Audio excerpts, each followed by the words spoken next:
Ay, thank you po. Anak, Thank you, ma. Nay, pansin ko kasi close na kayo ni Andrew. Hindi ka na galit? Hindi mo na hate si Boss Budol? at gusto niyo pa po ng dessert? Meron pa po dito. Sabihan niyo lang po ako, ha? Nak, ganda-ganda mo ngayon. Hindi naman kita pinanganak na bingi. Alam ko narinig mo ko.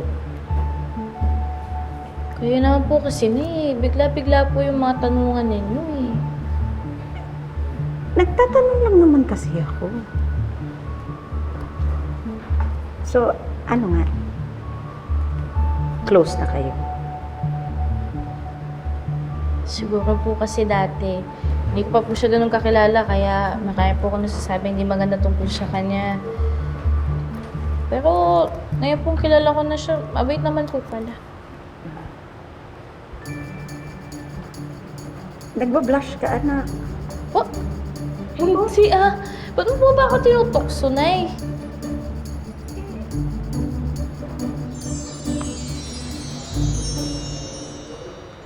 Humihirit lang ako. Ano magagawa ko kung guilty ka, anak?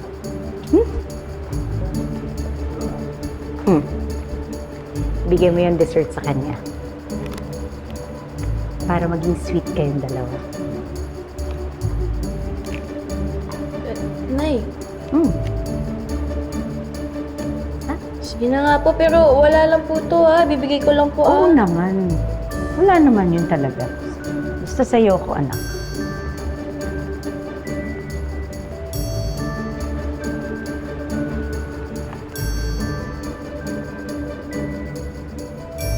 Andrew, gusto pa ng dessert? Andrew, medyo pangit. Masyadong sweet. Dapat cool lang. Yo, Andrew, gusto mo palamig? Pangit.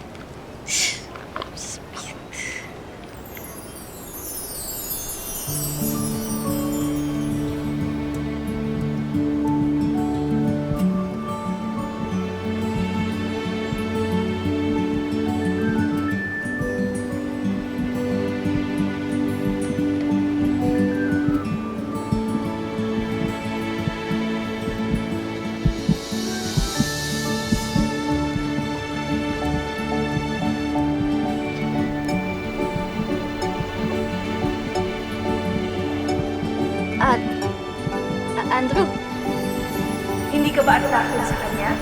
Matangkad, pogi, chinito, mabango. Hindi mo ba tayo ng ganyang lalaki? hindi ko naman siya tinitingnan. Kaya dapat, titigan mo na.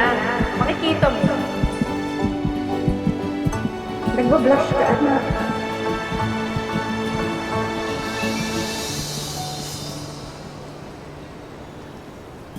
Yes.